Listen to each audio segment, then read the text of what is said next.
Assalamualaikum warahmatullahi wabarakatuh. Selamat pagi dan salam sejahtera bagi kita semua. Jumpa lagi di channel Kebun Berkah. Alhamdulillah. Insya Allah pagi hari ini channel Kebun Berkah akan memaparkan lagi terkait materi rehabilitasi hutan dan lahan atau RHL untuk pertemuan yang kedua. Alhamdulillah pada pertemuan yang pertama kita sudah membahas terkait outline pertama dan kedua, yaitu pengertian dan fungsi hutan. Insya Allah pagi hari ini kita akan melanjutkan dengan outline yang ketiga, yaitu tata cara pelaksanaan RHL. Sahabat Kebun Berkah yang berbahagia, kita melanjutkan ke outline yang ketiga, yaitu tata cara pelaksanaan RHL.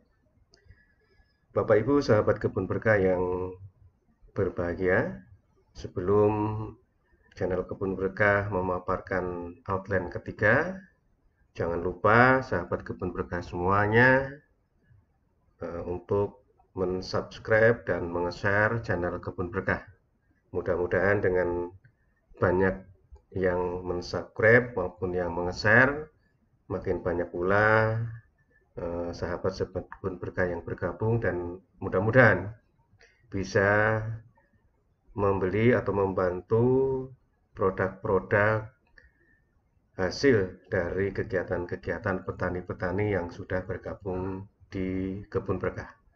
Sahabat Kebun Berkah yang berbahagia, untuk tata cara pelaksanaan RHL sendiri dibagi menjadi dua, yaitu umum dan penanaman. Adapun yang bagian umum itu terdiri dari beberapa hal, 4 hal yang bisa kita jelaskan. Yang pertama adalah RHL dilaksanakan mengacu pada rencana tahunan atau RTN RHL. Dan RTN ini akan mengacu kepada rencana umum RHL yang disusun di Jakarta atau di pusat. Yang kedua adalah RHL dilaksanakan pada lahan kritis yang berada baik di dalam kawasan hutan maupun di luar kawasan hutan, yang dasarnya adalah peta lahan kritis. Yang selanjutnya adalah RTN RHL terdiri atas rencana tahunan RHL atau rehabilitasi hutan, dan kedua adalah rencana tahunan rehabilitasi lahan atau RTN RHL.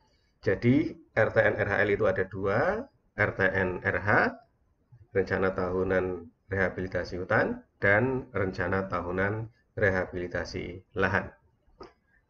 Yang keempat adalah berdasarkan RTN RH maupun RTN RL disusun rancangan kegiatan penanaman RHL dan rancangan kegiatan penerapan teknis konservasi tanah. Jadi Bapak dan Ibu, sahabat Kebun Berkah yang berbahagia, RHL ini mekanismenya ada dua, yaitu secara vegetasi penanaman tanaman. Yang kedua adalah melalui pembangunan teknik sipil. Jadi ada dua tadi, vegetasi dan bangunan konservasi tanah dan air. Selanjutnya di dalam tata cara yang kedua adalah penanamannya. Jadi tadi umum, sekarang adalah penanaman atau juga pembangunan teknik sipil. Ini dilakukan berdasarkan rancangan kegiatan RHL yang dilakukan penanaman. Nah, ini kegiatannya adalah tadi karena RHL itu dilakukan di hutan maupun di lahan, maka kegiatannya pun ada dua, yaitu reboisasi, ini adalah penanaman di kawasan hutan, dan penghijauan, ini adalah penanaman di luar kawasan hutan. Kegiatan penanaman RHL dilaksanakan melalui beberapa tahapan. Yang pertama adalah persiapan, yang kedua adalah penyediaan bibit, yang ketiga adalah penanaman, dan yang keempat adalah pemeliharaan tanaman. Bapak Ibu sahabat kebun berkah yang berbahagia, untuk kegiatan persiapan penanaman ada beberapa kegiatan-kegiatan yang dilaksanakan. Yang pertama adalah penyiapan kelembagaan, yang kedua adalah penataan areal penanaman, dan yang ketiga adalah penyiapan sarana prasarana. Untuk kegiatan penyiapan kelembagaan, ini dilakukan melalui penyiapan organisasi pelaksana dan koordinasi dengan pihak terkait untuk penyiapan lokasi maupun penyediaan bibit persemaian dan tenaga kerja yang akan melakukan penanaman. Bapak dan Ibu, sahabat kebun berkah yang berbahagia, bahwa di dalam penyiapan kelembagaan ini, terutama di dalam penyiapan organisasi pelaksana, bisa dikerjakan atau dilakukan dengan melibatkan masyarakat dalam bentuk kelompok tani hutan atau kelompok tani masyarakat, maupun bisa dilakukan secara perusahaan. Ada dua hal yang dipersiapkan di sini, yaitu tadi dilaksanakan oleh masyarakat maupun dilaksanakan oleh perusahaan. Dan kita harapkan juga apabila dilakukan oleh perusahaan tetap melibatkan masyarakat setempat. Dan ini pada kegiatan penyiapan kelembagaan dilaksanakan melalui sosialisasi dan koordinasi. Tahapan kedua di dalam persiapan penanaman adalah penataan areal penanaman. Nah, ini kegiatannya meliputi pengecekan batas blok atau batas petak, dan yang kedua adalah pembuatan jalan pemeriksaan. Tahapan ketiga di dalam persiapan penanaman adalah penyiapan sarana dan prasarana. Ini meliputi penyiapan bahan, alat, dan perlengkapan kerja. Sahabat kebun berkah yang berbahagia, untuk proses yang kedua di dalam penanaman RHL adalah penyiapan bibit. Untuk penyediaan bibit pada kegiatan penanaman ini terdiri dari beberapa kegiatan atau tahapan-tahapan kegiatan yang meliputi, yang pertama adalah pembuatan persemaian. Ini seyogianya dilakukan di lokasi penanaman, ataupun jika tidak dilakukan di lokasi penanaman, harus di dekat pada lokasi penanaman. Hal ini dilakukan yang pertama untuk efisiensi, efektivitas ketika pengangkutan bibit maupun kegiatan-kegiatan yang lainnya, agar tidak stres bibitnya di dalam pengangkutan dan sebagainya. Yang kedua adalah penyediaan benih. Ini diutamakan atau diharapkan melalui pengadaan benih dan pengedar benih dan atau bibit yang terdaftar agar terjamin kualitasnya. Jadi untuk kegiatan penanaman RHL ini diharapkan bibit yang tadi disemaikan atau benih yang tadi disemaikan adalah didatangkan atau disediakan atau dilakukan melalui bibit yang mutunya terdaftar atau mutunya terjamin, agar kualitasnya bisa terjamin pula.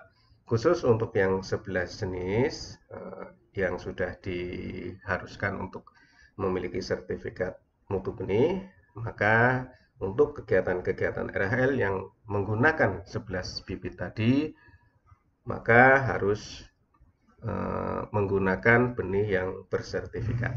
11 jenis tadi antara lain adalah sengon, mahoni, jabon, dan sebagainya.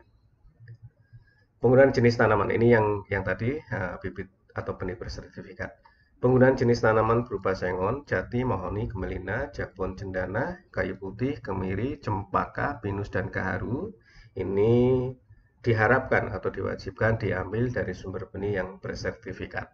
Dalam hal ini adalah tanaman sebagaimana tadi apabila tidak dapat dipenuhi, tadi kan adalah wajib, tapi kalau tidak dapat dipenuhi, maka bisa menggunakan jenis lain yang sesuai dengan zona benih. Yang kedua adalah jenis yang sama selain dari sumber benih bersertifikat yang dibuktikan dengan surat keterangan. Sahabat kebun berkah yang berbahagia, ini saja yang ingin kami sampaikan untuk outline yang ketiga sampai dengan tahapan penanaman sub kegiatan penyediaan bibit. Untuk kegiatan-kegiatan lain mudah-mudahan bisa kita lanjutkan lagi di lain waktu. Stay tune di channel Kebun Berkah. Jangan lupa subscribe dan share channel ini dan mudah-mudahan bermanfaat. Dan jangan lupa pula sahabat Kebun Berkah yang berbahagia, apabila Bapak Ibu memerlukan tanaman hias, bisa menghubungi Saung Kebun Berkah dengan kontak person Bapak Abdullah di 08158 5829 dan bagi Bapak Ibu sahabat Kebun Berkah yang memerlukan madu maupun kopi bisa menghubungi CP di 08588 350 3500. Terima kasih, tetap sehat, tetap semangat. Salam Kebun Berkah. Assalamualaikum warahmatullahi wabarakatuh.